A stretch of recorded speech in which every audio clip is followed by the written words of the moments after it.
நிறைய பேருக்கு ஒரு மிகப்பெரிய சந்தேகம் என்னென்னா, சார் நான் டெய்லி சுவாமிக்கு பூ வைக்கிறேன் சார். எங்கள் வீட்டில் அந்த அளவுக்கு பூ பூக்குது. நான் கட்டி வைக்க முடியாது. அந்த அளவுக்கு இல்ல. உதிரி பூக்கள் வந்து நான் நெறைய வைக்கிறேன் சார். ஆனா, எனக்கு ஒரு சின்ன மனசுக்குள்ள ரொம்ப நாளா என்ன சந்தேகம் அப்படின்னு கேட்டிங்கன்னா, மூதாதையர்கள் எங்க வீட்ல பெரியவங்க இறந்துட்டாங்க இல்லையா? அவங்க படம்லாம் இருக்கு. அந்த படத்துக்கு நான் டெய்லி பூ வைக்கணுமா? அப்படின்னா, தயவு செஞ்சு நல்லா ஞாபகம் வச்சுக்கங்க.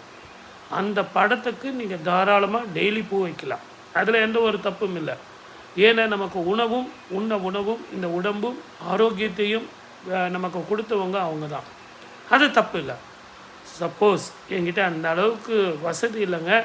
சுவாமி படத்துக்கு மட்டும் தான் வைக்கிற அளவுக்கு எனக்கு வசதி இருக்கு. அந்த அளவுக்கு தான் பூ பூக்குது அப்படின்னா, தாராளமா நீங்க அமாவாசையில மட்டுமாவது உங்க மூதாதையர்களுக்கு பூ வைங்க.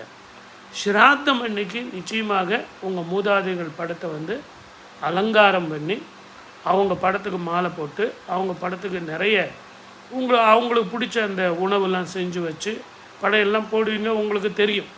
அது தர்ப்பணம் பண்ணி பண்ணணுங்கிறது இது எல்லாம் உங்களுக்கு தெரியும். ஆனா, இந்த பூ போடுறது டெய்லி தான் அந்த மூதாதையர்களுக்கு போடணும் அப்படிங்கிறது கட்டாயம் இல்ல. ஆனா, உங்களுக்கு வசதி இருந்தா